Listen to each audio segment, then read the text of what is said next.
I knew the writing was on the wall the second my primary admin tag vanished from the dashboard, like a ghost in the system. No memo, no warning. One minute I was the last line of defense on our enterprise demo stack. The next I was just Delaney from support. That tag wasn't just a title. It was 5 years of blood, sweat, and weekends I didn't get back.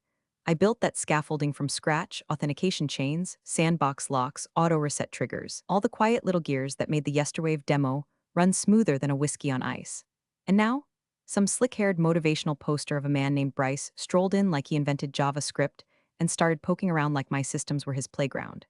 I didn't say anything, not at first. Just smiled through his fake friendly collaboration syncs while he subtly rewrote job titles and reassigned half my workflows to his little army of junior hires. One of them actually asked me if automation meant I just pressed buttons. Bless his heart. And hey, while you're here and we're being real, take 2 seconds to tap that subscribe button and throw a like on this. I know 90% of y'all are listening like I used to eat and MTKS during staff meetings, quietly and anonymously. But your support, it keeps this going. And I promise it only gets juicier from here. Now, back to the disaster. It was subtle at first. Access logs started glitching. I get pinged about demo prep, then uninvited an hour later. Meeting agendas showed system infrastructure TBD, even though I'd been running those roadmaps since before Bryce knew where the coffee filters were. Then came the big one. I opened the internal credential manager one morning and saw that my name had been removed from the critical admin chain registry. No email, no escalation, just gone, like a dry erase marker across a tombstone. That was the moment I stopped hoping things would get better. I didn't cry. I didn't rage. I opened up my private logbook, flipped to a clean page, and wrote down the date. Then I did what every woman in tech learns to do before the world teaches her to. I documented everything, every bypass, every schema tweak. Every time he claimed credit for patch I deployed solo while he was tweeting about culture shifts. I even documented my own replacements. Bryce liked to brag about ownership culture, but never once asked where the keys were kept. And honey, I had the keys. Literal, metaphorical, and encrypted. See, here's the part he never understood. That technical glue he mocked, that glue was intelligent, strategic, legal. I'd built fail-safes not because I didn't trust my team, but because I knew how fast these boys rotated through, breaking things and blaming the women who cleaned it up. Every automation ran on a chain of validation that included biometric override, my biometric override, buried in a sandbox environment so clean it could have passed an FDA audit. And unless someone dug real deep, they'd never notice that without my explicit token authentication, the demo would eventually time out into lockdown. But I wasn't planning revenge. Not then. I just wanted to leave clean. Let them flounder for a bit, figure out how deep the well ran. I even drafted a goodbye email, professional, buttoned up, timestamped, and backed up. It included everything they'd need to run the next round of demos without me. All they had to do was read it. Just read it. But people like Bryce don't read. They present. They swagger. They assume the system will always work because someone like me is buried underneath it. So yeah, I let him think he won. He started fading me out of calls, assigning my tickets to interns, announcing changes I wasn't even CC'd on. One time he introduced himself to a partner as head of platform infrastructure. I was standing 5 feet away. My jaw twitched. My smile didn't. By the end of that week, I had my desk boxed up, not because I was fired. Not yet, just prepared. I knew it was coming. You can smell layoffs in the HVAC like mildew in July. HR gets skittish. Office managers stop restocking your almond milk. Bryce started ending every meeting with "we'll circle back," and my Jira access mysteriously broke right after I flagged a security gap. They were pushing me out like I was a slow-moving virus in the system, but viruses adapt, and some just wait. I wasn't going to sabotage anything. That's not my style. But I was going to let gravity do its job. And the thing about gravity? It doesn't care how shiny your loafers are. When it hits hard. The day Bryce told the team that Delaney's legacy systems are officially sunset, I was standing right there, clutching a half-warm coffee, listening to a 26-year-old junior dev named Cam mispronounce my own file structure while pretending he'd built it. Legacy systems, he called it, like I was a rotary phone wrapped in a cardigan. Like the same code base that had landed us 3 enterprise clients last year wasn't still the backbone of every successful demo we'd ever run. Bryce smiled while Cam stammered through the presentation, like a proud dad watching his golden retriever almost spell a word. He used my diagrams. He quoted my schema comments. And I sat in the second row, smiling so tightly my molars cracked. Modernization. Bryce kept calling it. His new favorite word, like a breath mint he popped before every condescending stand-up. What he meant was rebranding, taking my 5 years of work, slapping a trendy font on the slide deck, and handing it to the least qualified person in the room. I watched as my sandbox environments were migrated poorly into a Frankenstein dev stack with future-ready scribbled in Comic Sans. It was like watching someone try to hotwire a Tesla with a spork. Then came the real slap. We'd been prepping for the Series B pitch for months. The live demo was our baby, custom built with modular failovers, invisible API call sequencing, and real-time simulated data pulls. My code, my structure. I had fine-tuned every edge case to perform like a Broadway show. So when the prep meeting invite went out and my name wasn't on it, I laughed. Out loud. I thought it was a mistake. Spoiler, it wasn't. I asked Bryce directly. Hey, just checking, should I be in that prep call for Thursday? The demo's running on my framework, he smiled. The kind of smile that lives between a dental ad and a knife fight. Nah, I think Logan's got it. We're trying to elevate new voices. Appreciate your help getting it stable, though, Logan. The same guy who once asked me what a staging server was. The same guy who once deployed a dev-only branch to production because he liked the button colors better. Elevate new voices. That's corporate for sit down and shut up, but thanks for building the rocket. Later that night, I checked the updated access schema doc Bryce circulated. My name, gone. Replaced by something called Security Migration Plan. Phase 1, and guess who was listed as lead? Yep, Bryce. The footnote citing core reauth strategy transitioned to Logan M. Transitioned, like my work was some seasonal desk plant they could hand off. It took everything in me not to respond. But instead, I logged into the admin dashboard, quietly, calmly, like a surgeon before the first cut, and there it was. Still there, still intact, still untouched. Root admin on the demo stack. My final safety hook. A silent, secure gate that required biometric confirmation, mine, to fully unlock the authentication scaffold in live pitch mode. I'd built it years ago, back when a client accidentally nuked a live demo with a misfired login attempt, and our whole infrastructure nearly melted. Since then, I'd hard-coded that extra layer into every iteration. Legally, transparently, documented, and ignored, apparently. They never revoked it because they never bothered to learn it existed. Because in Bryce's world, systems don't have authors. Just appear, pre-chewed and sanitized, ready for the next ego to ride them into glory. So I sat back, and I sharpened my exit like a blade. I started forwarding Bryce's contradictory Slack messages to my personal archive. I screen captured calendar invites that overlapped demo rehearsals with team wellness time. I saved the version history of every doc he rewrote with his name slapped on top. I even kept a folder of every bug ticket I'd quietly fixed while he was busy pitching vaporware to finance. And through it all, I kept smiling.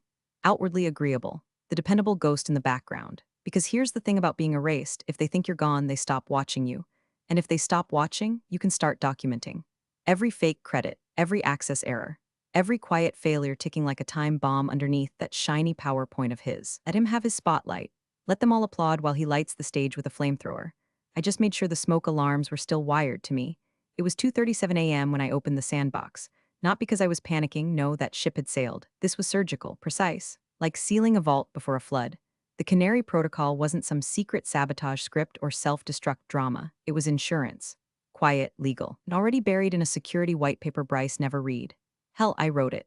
The sandbox was clean, isolated, untouched by his migration warriors, as he called them in a Slack thread so cringe I almost printed it just to burn it. I moved the critical automation sequences, the heartbeat of the live demo stack, into a parallel instance that mirrored every pulse, every check, every glorious bit of auth choreography I'd perfected over 5 years. Except this time, I added one line to the boot chain, require biometric token, Delaney R just that. No fireworks, no alarm bells, just a gate with a lock that only recognized me. No token, no launch, not even a bypass for CTO override. Not unless you knew where the dead switch was, and spoiler, Bryce didn't.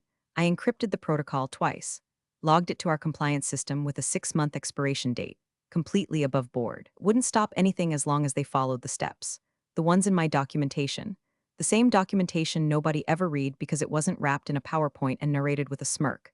Then I tested it. I ran a dry sequence against the dev mirror and watched it hum to life like a tuned engine. Perfect. Secure, elegant, and now mine. The next day, Bryce scheduled a pre-pitch demo with a small VC firm. I wasn't invited, naturally, but I sat at my desk anyway, earbuds in, pretending to troubleshoot ticket queue 1987, which was just an empty shell I created to justify sitting still. At exactly 2:04 p.m., the system chirped. Demo authentication started. The system worked. Seamlessly. I hadn't revoked anything yet. Bryce strutted around like he'd just invented the concept of uptime. Logan was fidgeting at the keyboard like he'd been asked to land a plane. I sipped my tea and smiled. Because I knew the moment I pulled my token, really pulled it, the next time that demo hit live mode, silence. That's when it hit me deep in my gut, not as vengeance, but as clarity. I wasn't mourning anymore. I wasn't even angry. Just coldly done. There's a point where your self-respect kicks in like a steel toe to the ribs, and suddenly you're not chasing the job, the validation, or the illusion of team anymore. You're watching it all with the detachment of someone who's already walked through the fire and come out crispy on the other side. so I started building my final exit file. I logged every change I'd made to the demo architecture, every transfer, every credential update. Not in the public repo, oh no. In a private, time-stamped vault, with receipts. I wrote the email that would go out the minute I walked out the door. Polite, professional, painfully clear. Subject line, live demo authorization dependencies. Nothing dramatic, just bullet points. Because drama is for people who still think someone's listening. I even added a note: this configuration assumes retained access by primary admin. If changes are made, please ensure MFA continuity is updated per protocol. It was like leaving a banana peel in the middle of a runway with a sign that said, please watch your step. If they slipped, that was on them. At night, I started packing the small things from my desk. Not the usual dramatic box, but the quiet stuff, the emergency chocolate, the framed photo of my old dog, Jasper, my backup flash drive with vintage builds from the first time we pitched this damn software. I took down the post-it that said stay low, move quiet, hit hard when it counts. My logbook, that came home with me, hardcover, no label. Just page after page of timestamps, admin notes, and tiny observations. Like June 14, 9:13 a.m. Bryce reassigns login testing to Cam. Cam breaks staging server, no one notices. July 3, 4:52 p.m. migration plan doc updated, my name removed. Logan adds cartoon shark as watermark. July 15, 1:06 a.m. Canary protocol mirrored. Sandbox secure, token tested. System green, I wasn't paranoid, I was prepared. I had no idea what was keeping the lights on. They just assumed the sun came up because Bryce opened the blinds, and I was about done pretending to be the sun. The bastard timed it like a magician with a cheap watch, 7:58 a.m. on the dot, before the coffee even hit my bloodstream. HR called, hey Delaney, can you swing by for a quick chat? Quick chat, my ass. The moment I walked in and saw Bryce already seated, legs crossed like he was auditioning for a villain monologue, I knew the show had started. He was holding a folder. One of those faux leather things that screams we practiced this in front of a mirror. Caffeinated, smug, and dressed like he was headed to a tech conference where they give out awards for using the word synergy unironically. Delaney, he said, like he was about to knight me, we've really appreciated everything you've done here. But we're moving in a new direction. He slid the envelope across the table like a dealer offering a losing hand. Best of luck, he added, with a wink that could sterilize a room. There was a long pause, not awkward, just quiet. A heavy, thick kind of silence where you can hear your heartbeat counting how many years you wasted keeping something upright for people like this. I picked up the envelope, opened it, read the numbers. Severance was clean, 2 months, NDA stapled to the back like an afterthought. Char looked more uncomfortable than I did, probably wondering if I was going to cry. But my hands steady, my voice clearer than it had been in weeks. Thank you, I said, genuinely, because I meant it. Then I reached into my pocket and placed my badge on the table right next to his coffee cup. I turned, walked out. No door slam, no glance back. But before I made it past the elevator, I pulled out my phone. Opened my email drafts, click send. Subject line, live demo authorization dependencies timestamp, 7:59 a.m. I knew exactly what was in that email. Bullet points. Clean, surgical, no fluff. Just truth, live demo scaffold requires primary admin biometric confirmation. Token ID. Delaney R. failover backup sequence. Expires 72 HRS post-access revocation documentation for alternate activation. Requires elevated clearance and MFA update failure to follow will result in access halt per Canary Protocol v4.6. I had sent versions of it before. Tucked in tech documentation, footnotes, and quarterly maintenance memos. Nobody ever read them, but this one, they'd have no excuse. It hit every inbox of relevance: CTO, security lead, platform engineering, and of course, Bryce. HR held the elevator door for me. I smiled, they didn't. By 8:03 I was outside. The morning air was cool, sun barely peeking over the edge of the parking garage. I stood there for a second, breathing in freedom and carbon monoxide. Then I drove home. There's something unnervingly peaceful about walking out of a building for the last time when you know they still think you were just background noise. Just the glue girl, the process person, the one who keeps things stable while they color in charts and pat themselves on the back for pushing things forward. They'd fired the wrong person. But they wouldn't know that, not yet. Not until 9:01 a.m. And by then, I'd be 3 sips into a cup of tea, watching the morning news and deciding whether or not I felt like answering their calls. Spoiler, I didn't. 8:45 a.m. sharp, and they were already in the boardroom polishing each other's egos. The big meeting, the one Bryce kept calling the cathedral moment. Series B funding, multi-million-dollar pitch. All that VC dry powder stacked like gunpowder in suits and espresso shots, ready to ignite the moment that demo went live. Bryce had been rehearsing his lines all week. I knew because I found a scribbled outline in the printer tray that said open with vision. Mention scale, say real time at least 5 times. That man could sell sand to a drowning man if you gave him a clicker and enough buzzwords. So there he was, waltzing to the head of the table like he owned the air in the room. his shirt too tight, his grin even tighter. Across from him sat the CEO, looking bored but expectant. Next to her were three senior partners from Blackfire Ventures, two faces from Silver Arches Capital, and someone from the board pretending not to be checking his phone. All of them waiting, watching, assuming everything behind the curtain would just work, because it always had. Logan, bless his terrified little heart, was posted up at the monitor like a deer driving a stick shift. Bryce nodded at him, this theatrical, exaggerated nod like he was passing the torch instead of lighting the fuse on a time bomb. Go ahead, Bryce said. His voice rang through the room like an actor on opening night. Let's show them what we've built. Miles away in my kitchen, I finished my coffee. French press, black, no sugar, still in my pajama pants. Jasper's old dog collar sat on the windowsill. I gave it a little tap for luck. Then I opened my laptop, logged into the private Canary dashboard, and toggled the token from active to revoked. MFA dependency disabled. At exactly 8:47 a.m., just like I designed, I didn't do it out of anger. I wasn't giggling like some cartoon villain. I wasn't even emotional. I just flipped a switch, removed myself from the equation. Because that's what they wanted, right? A world without Delaney. A system without the person who understood why it worked. Well, good luck, gentlemen. The demo sequence had a buffer. 60 seconds to handshake, 30 to resolve dependencies, and a final 15-second cascade to verify real-time authentication through the biometric token. Without my token, that cascade would initiate the timeout cycle. No warning, no fireworks, just a subtle drift, like a dream you can't quite remember. Back in the boardroom, Logan hit enter. The screen lit up. Loading, Bryce began his opener. Something about horizontal scalability and intelligent workflow orchestration. He used the word synergize, twice, but the screen, still loading, the cascade had begun.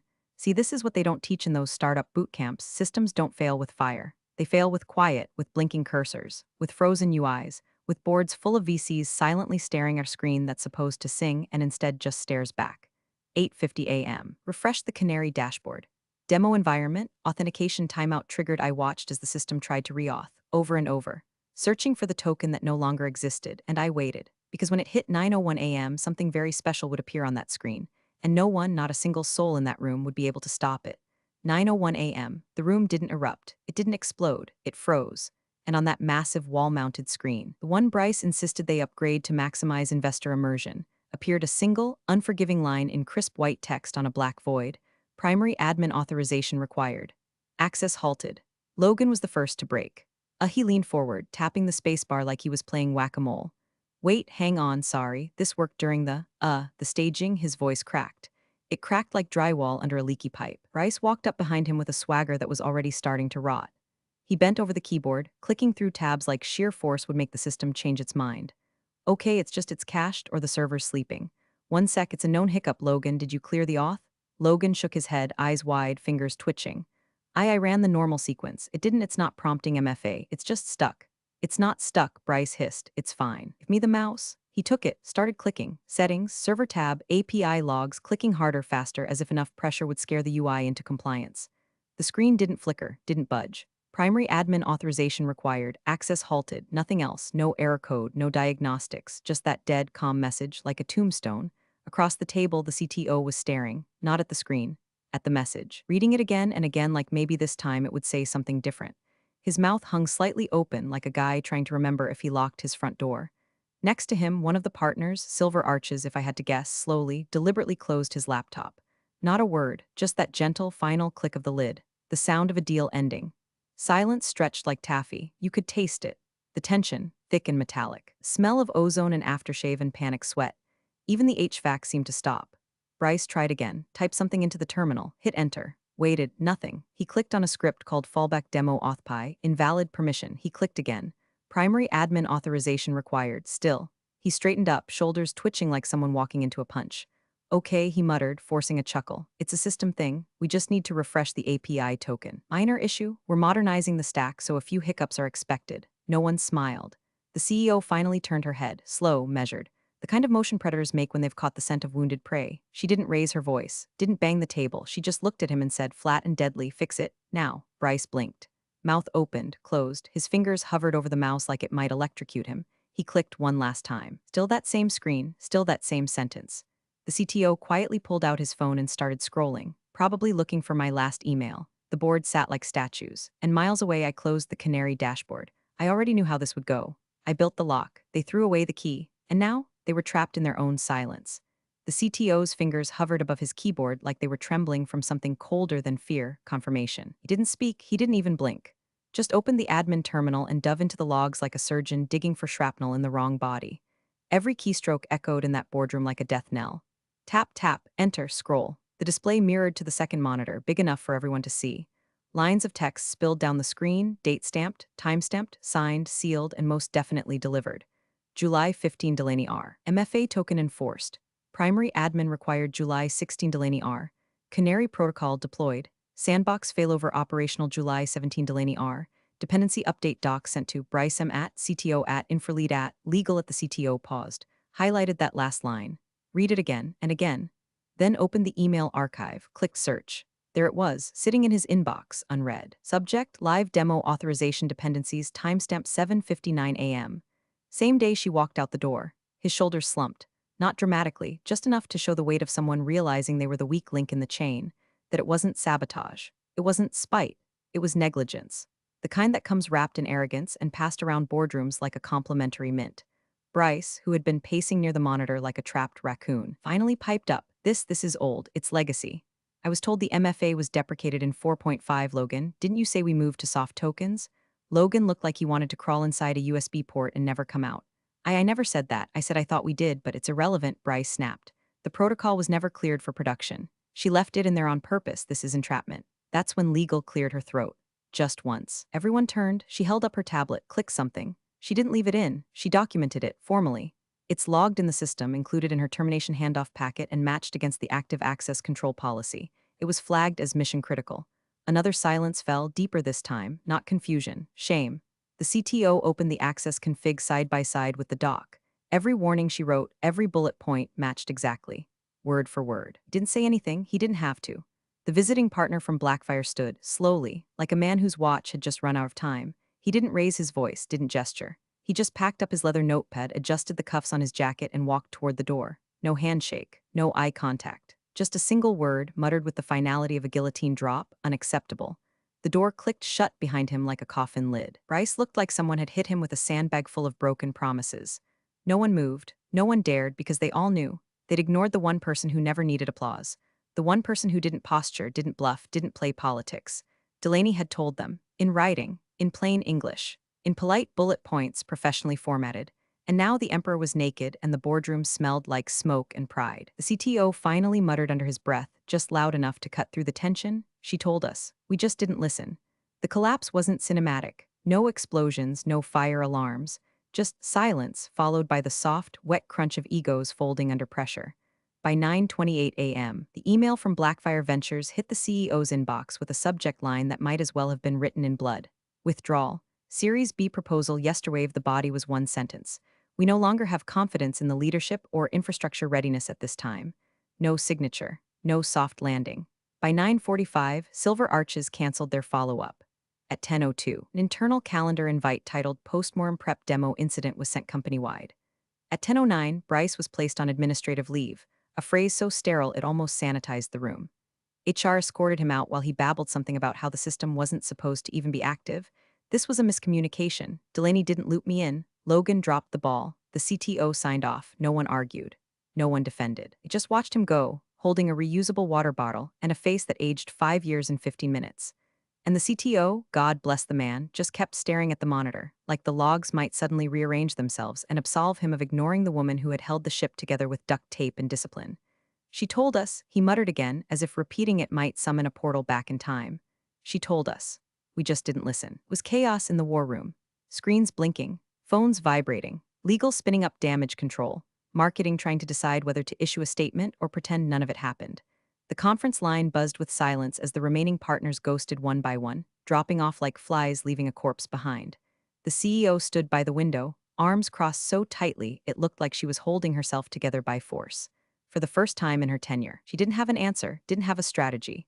Just one name she kept whispering under her breath like a Hail Mary on fire, Delaney. She stepped out, pulled her personal phone, dialed, across town in a small condo 2 floors above a bakery that made a criminally good cinnamon roll. My phone buzzed on the kitchen table. I glanced at the screen. CEO's name, company number. I let it ring once. Then sent it to voicemail. No hard feelings, just boundaries. Back at HQ, the CEO stared at the screen. Tried again. Same result. She didn't leave a message. What could she say? Sorry we erased you. Sorry we called your work legacy and handed it to interns. Sorry we needed you only after we kicked you to the curb like expired yogurt. Meanwhile, I was slicing an apple. Real sharp knife. Real slow pace. The morning light hit my countertop like a blessing. I wasn't celebrating. I wasn't even smiling. Just breathing like I hadn't in years. They had everything they needed to avoid this. Every document, every warning, every system map. They chose swagger over safety, hype over humility, and now they were left with silence, and I was left with peace. The patio was quiet, save for the wind teasing the leaves and the occasional hum of a lawnmower a few yards over. I sat cross-legged on the faded cushion of a chair I kept meaning to replace, book open, coffee cooling in the sun. The sky was a soft, stupid blue, indifferent, perfect. My phone buzzed again and again and again. I didn't check it right away. I finished the chapter, took a sip, ran my thumb down the spine of the book like it was a long-lost friend. Then I picked up the phone and opened my inbox. 47 new emails. Subject lines stacked like desperate prayers.